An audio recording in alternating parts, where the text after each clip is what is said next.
Hello, remarkable people. My name is Sunshine Daye. Welcome to another soul session where we explore the depths of our being to find harmony and remedies for the conditions that trouble us. Today's topic is boom, emotional unrest. I know you might be saying, "Yo, Sunshine, why you being so violent and using foul language like emotional unrest?"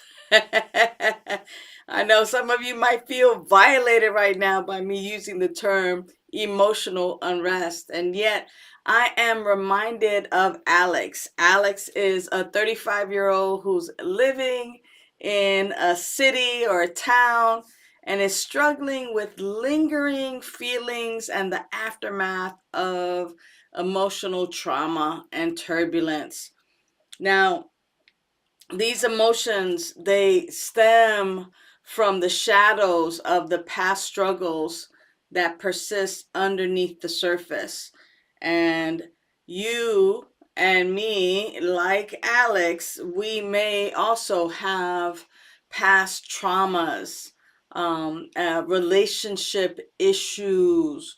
We might have workplace stress or financial strains. These are all like emotional unrest, right? We might be dealing with health issues, chronic illness, health concerns, pain, grief, and loss. All have to do with emotional unrest, coping with the death of a loved one, or moving, or dealing with loss, whether it be a job, a relationship, or other opportunities that trigger this emotional turmoil and unrest. It could be substance abuse, addiction, alcoholism, addiction to food, drugs, sex, you name it, isolation, loneliness. These feelings of loneliness or unfulfilled expectations also bring about emotional unrest, and of course even identity crisis, dealing with your own identity, your sense of belonging. People today are also dealing with who they love and don't love. I mean, there's so much.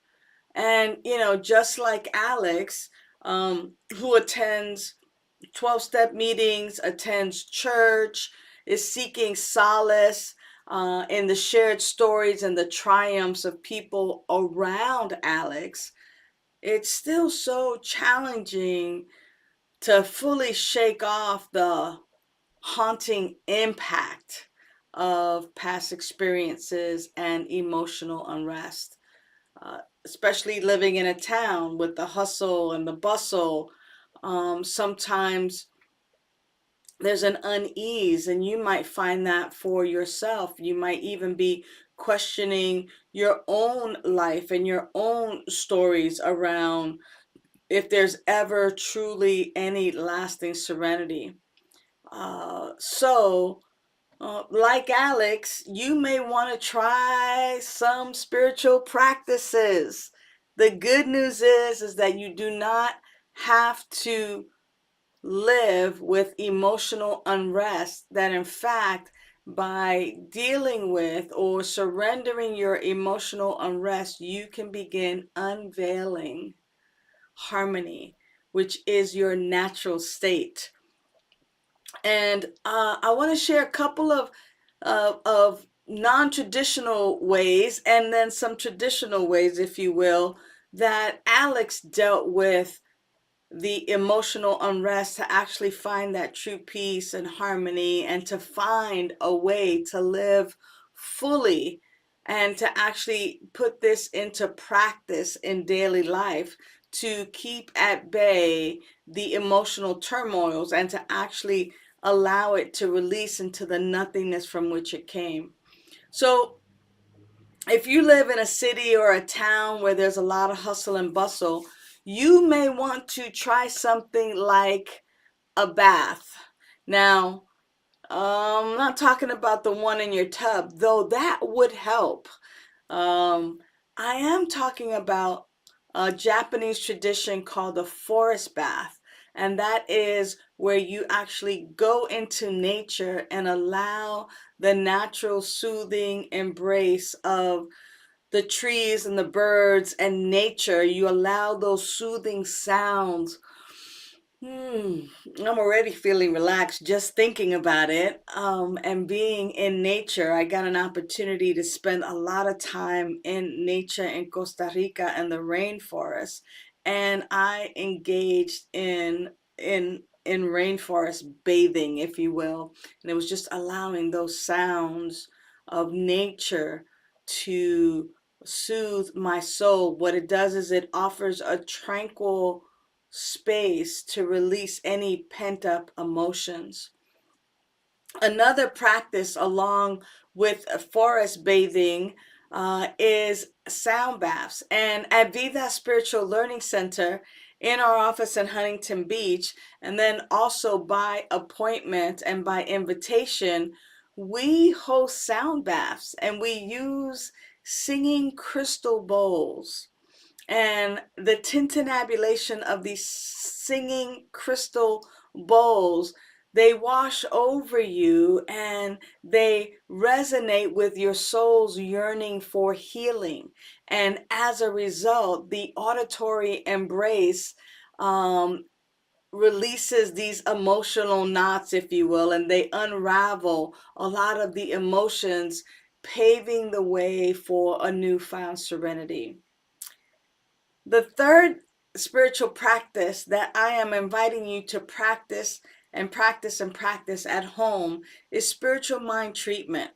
It's also known as affirmative prayer, and spiritual mind treatment is a scientific form of affirmative prayer that shifts your mind so that your life manifests that which you desire. And so when you're faced with situations or emotions that you'd like to change, you can use spiritual mind treatment to define and declare what you want. The simplest method for treatment is to divide it into 5 steps. And of course, these 5 steps are recognition, unification, realization, thanksgiving, and release. To get the full version of a spiritual mind treatment, check out Vida's Teaching Treatment Tuesday for an affirmative prayer on emotional well-being. That prayer, when you use my words as your words, you will begin to formulate this scientific way to release emotions and actually manifest the life that you crave, the life that you desire, which is unveiling harmony. Know that you are the best part of Vida Spiritual Learning Center. Thank you for participating in today's soul session. And until the next time, remember that you are worthy. Bye for now.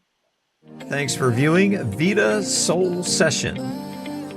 Please use the links in the description to request prayer, to donate to Vida Spiritual Learning Center, and to join the Vida mail list.